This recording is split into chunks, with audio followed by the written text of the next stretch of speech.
ದುಶ್ಮನ್ ದುಶ್ಮನ್ ದುಶ್ಮನ್ ದುಶ್ಮನ್ ಅಂತ ಯಾಕೆ ಹೇಳ್ತೀರ ಅವರಿಗೆ? ನೋಡ್ರಿ, ಅವರು ನಮ್ಮ ಬಗ್ಗೆ ಒಳ್ಳೇದಾಗ್ಲಿ ಕೆಟ್ಟದಾಗ್ಲಿ ನಮಗೆ ಟೈಮ್ ಕೊಟ್ಟು 24 ಗಂಟೆ ನಮ್ಮ ಬಗ್ಗೆನೇ ಮಾತಾಡ್ತಾರೆ.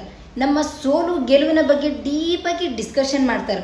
ಆ್ಯಂಡ್ ನಮ್ಮ ನೆಗೆಟಿವ್ ಆ್ಯಂಡ್ ಪಾಸಿಟಿವ್ ವಿಷಯಗಳನ್ನು ಗುಂಪುಗಾರಿಕೆ ಮಾಡಿಕೊಂಡು ಊರಿಗೆಲ್ಲ ಪ್ರಚಾರ ಮಾಡ್ತಾರೆ. ಆ್ಯಂಡ್ ಇನ್ನೊಂದೇನಪ್ಪ ಅಂತಂದ್ರೆ, ನೋಡ್ರಿ, ಅವ್ರಿಗೆ ನಾವು ಪೇಮೆಂಟ್ ಕೊಟ್ಟಿಲ್ಲ ಅಂತಂದ್ರೆ ಇಷ್ಟು ನಿಯತ್ತಾಗಿ ಕೆಲಸ ಮಾಡ್ತಾರೆ ಅಂತಂದ್ರೆ ತಿಳ್ಕೊರಿ ಅವರಿಗೆ ನಮ್ಮ ಮೇಲೆ ಎಷ್ಟು ಲವ್ ಅದ ಅಂತ ಹೇಳಿ. ಸೊ ಹಾಗಾಗಿ ಅವ್ರು ಹಿಂಗೆ ನಮಗೆ ದುಶ್ಮನ್ ಆಗಕ್ಕೆ ಸಾಧ್ಯ? ಅವ್ರು ನಮ್ಮ ಹಿತೈಷಿಗಳು. ಏನು ಹೇಳ್ರಿ? ಅವರು ನಮ್ಮ ಹಿತೈಷಿಗಳು. ಇನ್ನು ಮುಂದೆ ಯಾರು ದುಶ್ಮನ್ ಅಂತ ಕರಿಬೇಡ್ರಿ. ಎಕ್ಸ್ಪೆಷಲಿ ಆ ಡ್ರೈವರ್ಸ್ ಅಣ್ಣಗಳ ನಿಮ್ಗೆ ಹೇಳಕ್ ಇಷ್ಟಪಡ್ತೀನಿ. ಯಾಕಂದ್ರೆ ನಿಮ್ಮ ಗಾಡಿಗಳ ಹಿಂದೆ ದುಶ್ಮನ್ದು ಆಶೀರ್ವಾದ ಅಂತೇಳಿ ಹಾಕೊಂಡಿರ್ತೀರಿ. ಇನ್ನು ಮುಂದೆ ಏನಂತ ಹಾಕೋರಿ? ಉದ್ರಿ ಹಿತೈಷಿಗಳ ಆಶೀರ್ವಾದ ಅಂತೇಳಿ ಹಾಕೋರಿ. ಏನು ಹೇಳಿ? ಉದ್ರಿ ಹಿತೈಷಿಗಳ ಆಶೀರ್ವಾದ. ಅವರಿದ್ರೇ ನಾವು ಬೆಳೆಯಕ್ಕೆ ಸಾಧ್ಯ. ಸೊ ಅದಕ್ಕೆ ಉದ್ರಿ ಹಿತೈಷಿಗಳ ಆಶೀರ್ವಾದ.